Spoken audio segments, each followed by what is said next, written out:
Shalom Bapak Saudara yang terkasih, selamat datang kembali di channel YouTube Firman Tuhan, sebuah channel yang menyediakan bahan perenungan akan kebenaran firman Tuhan. Saya juga mengucapkan selamat datang kepada Bapak Ibu Saudara yang baru saja bergabung di channel YouTube ini. Mari kita bersama-sama bertumbuh melalui kebenaran firman Tuhan. Puji Tuhan, pada kesempatan ini kita akan merenungkan seri ke-15 dari program 360 khotbah mengubah kehidupan yang ada di channel YouTube ini. Bagi Bapak Ibu Saudara yang terkasih yang masih belum melihat video seri-seri sebelumnya, bisa klik tautan yang muncul di atas. Saya sungguh percaya apabila kita mendengarkan firman akan menciptakan iman di dalam kehidupan kita. Ketika mesbah-mesbah doa keluarga terbentuk di rumah-rumah, maka akan banyak keluarga dan orang Kristen yang hidupnya dipulihkan, menjadi berkat, dan tetap merasakan damai sejahtera Allah yang tiada tara. Bapak Ibu Saudara yang terkasih, kebenaran firman Tuhan pada kesempatan ini berjudul Hubungan yang Tanpa Batas. Terambil di dalam Kisah Para Rasul pasal 15 ayat 16-17. Demikian kebenaran firman Tuhan. Kemudian aku akan kembali dan membangunkan kembali pondok Daud yang telah roboh, dan reruntuhannya akan kubangun kembali dan akan kuteguhkan, supaya semua orang lain mencari Tuhan dan segala bangsa yang tidak mengenal Allah yang kusebut milikku. Demikianlah firman Tuhan yang melakukan semuanya ini. Amin. Puji Tuhan.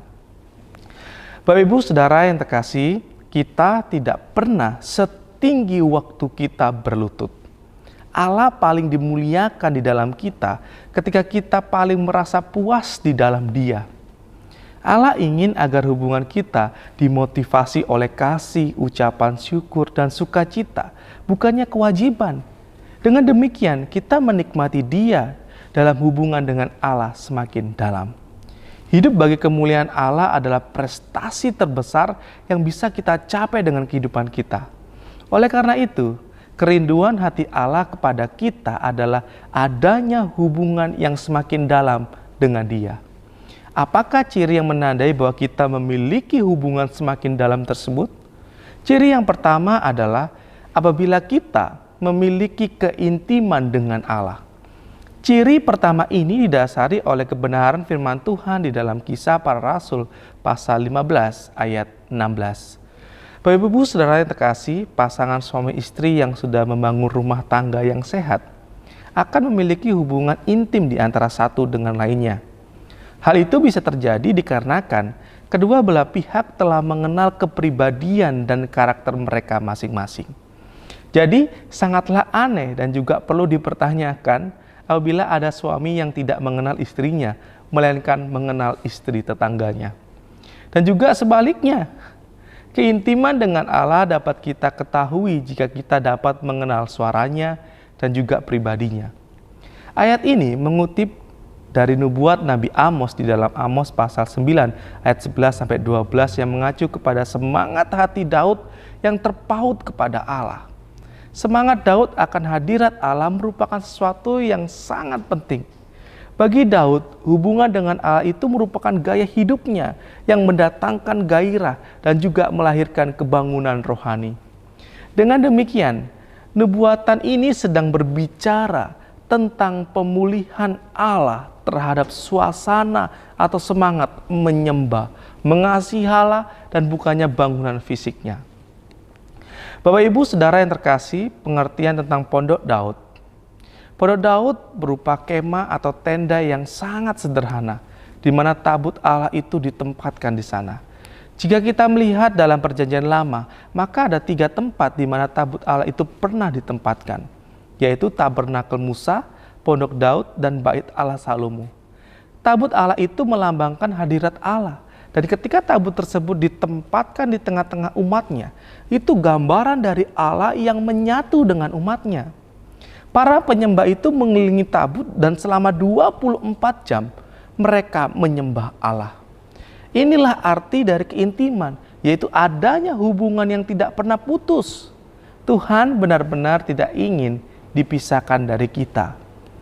Kekristenan bukan hanya sebuah agama, Kekristenan itu hubungan dengan Allah di dalam Yesus Kristus. Itulah sebabnya kerinduan hati Allah adalah adanya hubungan yang semakin intim dengan Dia. Jeritan hati Allah mulai dari Taman Eden sampai Yesus menangisi Yerusalem, yaitu kerinduannya untuk berhubungan. Dan ketika Yesus mati di kayu salib, tabir bait Allah itu terbelah menjadi dua dari atas ke bawah. Ibrani pasal 10 ayat 19 sampai 20 menjelaskan bahwa Yesus mati membuka jalan bagi terbukanya hubungan yang semakin intim dengan Allah. Benar apa yang dikatakan oleh C.S. Lewis, ketika memerintahkan kita memuliakan Dia, Allah mengajak kita untuk menikmatinya. Allah merindukan hubungan yang semakin intim menjadi prioritas kita di atas segala-galanya. Seperti seorang pengantin yang menderita sakit asmara, demikian juga hati Allah kepada kita. Marilah kita jadikan hubungan dengan keintiman itu sebagai gaya hidup kita. Mari kita membangun disiplin rohani untuk membangun hubungan dengan Tuhan melalui mezbah-mezbah doa. Ciri kedua yang menandai bahwa kita memiliki hubungan semakin dalam dengan Tuhan ialah apabila kita menunjukkan karakter seperti Allah. Ciri kedua ini terambil di dalam Kisah Para Rasul pasal 15 ayat 16. Bapak Ibu Saudara yang terkasih, jika kita memiliki hubungan intim dengan Allah, maka hari-hari kita penuh kasih, sukacita, damai sejahtera, dan kesabaran. Secara biologis, anak-anak manusia lahir dari hubungan intim suami dan istri. Seorang ibu akan mengandung dan melahirkan benih dari laki-laki. Anak tersebut akan memiliki gen dan juga DNK dari bapaknya. Demikian juga ketika kita ada hubungan dengan Allah, sehingga kita disebut anak-anak Allah. Maka sifat-sifat Bapa akan muncul di dalam hidup kita. Alkitab mencatat bahwa Daud memiliki hati seperti hati Tuhan. Ia menghargai apa yang Allah hargai. Yang Allah cari dari gerejanya adalah karakter seperti Kristus. Bukannya hanya acara yang wow dan program yang begitu rumit. Hubungan kita dengan Allah sangat sederhana. Ketika hubungan yang sederhana itu terjalin, maka akan menghasilkan pertumbuhan secara kualitas dan kuantitas. Bapak Ibu Saudara yang terkasih, mengapa Allah menaruh perhatian yang serius terhadap pribadi Daud? Karena Daud mengampuni walaupun disakiti. Apakah Bapak Ibu Saudara yang terkasih juga demikian? Daud menghargai otoritas di atasnya. Apakah Bapak Ibu Saudara yang terkasih juga demikian? Daud menyesali dosanya tanpa berdalih. Apakah Bapak Ibu Saudara yang terkasih juga demikian? Daud mau menerima kritik, kecaman sebagai sarana untuk mengintrospeksi diri. Terkadang kita akan stres atau kalap apabila mendapatkan kritik atau saat menghadapi kritik. Daud menerima uluran tangan orang lain tanpa merasa gengsi. Apakah Bapak Ibu Saudara yang terkasih juga demikian? Daud menjadikan Allah sebagai tujuan hidupnya. Apakah Bapak Ibu Saudara yang terkasih juga demikian? Daud memiliki visi untuk membangun rumah bagi Allah. Itulah sebabnya Allah menuliskan mengenai kehidupannya sebagai orang yang berkenan di hatinya dan yang melakukan kehendaknya. Bapak Ibu Saudara yang terkasih, dari semua ciptaan, hanya manusia yang diciptakan menurut gambar Allah.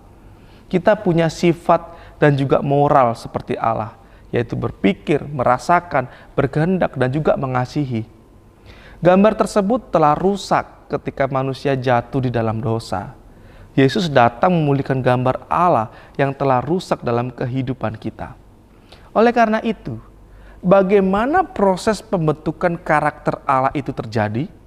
Pertama, kita harus bekerja sama dengan Roh Kudus. Hanya Roh Kuduslah yang memiliki kuasa untuk membuat perubahan-perubahan yang Allah ingin buat dalam kehidupan kita. Kedua, kita harus mengubah pola pikir kita, sebab di balik segala sesuatu yang kita lakukan, ada sebuah pemikiran. Setiap perilaku kita dimotivasi oleh keyakinan kita, dan setiap tindakan kita didorong oleh sebuah sikap kita. Ketiga, kita harus mengenakan karakter Kristus dengan mengembangkan kebiasaan-kebiasaan yang baru. Karakter kita adalah hasil dari kumpulan kebiasaan-kebiasaan yang kita buat. Itulah sebabnya Allah jauh lebih tertarik pada karakter kita daripada apa yang kita lakukan. Tepat apa yang dikatakan oleh Miller, satu-satunya hal yang keluar dari kubur bersama-sama yang bergabung dan yang tidak mau dikuburkan adalah karakter seseorang. Karakter seseorang itu membangkitkan, itu tidak akan pernah dikuburkan. Karakter seperti apakah yang akan Bapak Ibu Saudara tinggalkan ketika menyudahi hidup di dunia ini? Ciri ketiga yang menandai bahwa kita memiliki hubungan semakin dalam dengan Tuhan ialah apabila kita mendatangkan kemuliaan bagi Allah. Ciri ketiga ini didasari oleh Kisah Para Rasul pasal 15 ayat 16 dan 17. Bapak Ibu Saudara yang terkasih, sebuah kehidupan yang bermakna terjadi apabila hidup kita mendatangkan kemuliaan Allah. Allah disukakan melalui kehidupan kita, maka akan dapat mendatangkan kemuliaan bagi Allah. Melalui mengasihi orang-orang percaya lainnya, melayani orang lain dengan karunia-karunia kita, dan juga memberitakan kabar baik bagi orang lain. Menjadi pribadi yang melekat dengan pokok anggur, sehingga berdampak positif bagi suami, istri, anak, saudara, dan orang lain. Artinya, kita bisa mendatangkan kemuliaan Tuhan dalam setiap hidup kita. Jika kita saat diberhadapkan dengan sebuah keputusan-keputusan, maka pertimbangan pertama ialah apakah ini akan mendatangkan kemuliaan Tuhan? Apabila Tuhan dimuliakan, maka akan banyak terobosan-terobosan akan terjadi dalam kehidupan kita. Allah senang mengamati setiap rincian kehidupan kita. Kita dapat membuat hati Allah merasa puas melalui intim dengan Dia, berkarakter Kristus, dan mendatangkan kemuliaan bagi Allah. Apakah Bapak Ibu Saudara yang terkasih mau berkomitmen untuk mewujudkan renungan kita saat ini di sisa kehidupan kita? Kita membutuhkan pertolongan Tuhan untuk mewujudkannya. Mari kita berdoa. Bapa, pada kesempatan ini kami boleh diingatkan lagi dengan kebenaran firman-Mu. Kami ingin membangun hubungan yang intim dengan Engkau ya Tuhan. Ampuni kami jika selama ini kami terlalu fokus dengan kehidupan pribadi kami, dengan kehidupan yang sesaat ini ya Tuhan. Kami terlalu banyak memakan waktu, memberikan waktu tenaga kami untuk hal-hal yang bersifat fana. Tapi biarlah kami pada kesempatan ini mau membangun disiplin rohani, membangun hubungan intim dengan Tuhan. Tuhan, pulihkan kehidupan kami. Kami ingin dekat dengan Engkau ya Bapa. Kami percaya ketika kami tinggal di dalam pokok anggur tersebut, maka akan banyak pemulihan dan berkat Tuhan terhadap kehidupan kami. Kami serahkan Tuhan kehidupan kami ini ke dalam tangan-Mu. Bentuklah kami seturut dengan kehendak-Mu. Biarlah kami semakin menjadi pribadi dan bejana-bejana tanah liat yang sesuai dengan kehendak Tuhan. Tuhan, kami bersyukur untuk semuanya ini di dalam nama Tuhan Yesus Kristus. Haleluya. Amin. Bapak Ibu Saudara yang terkasih, jika merasa diberkati oleh renungan pada kesempatan ini, bisa like, komen, dan bagikan renungan-renungan yang ada di channel ini kepada saudara seiman yang lain. Mari kita bersama-sama bertumbuh melalui kebenaran firman-Nya. Saya percaya ketika kita mendengarkan firman akan menciptakan iman yang kita bisa pakai untuk menghadapi dunia ini. Tuhan Yesus memberkati.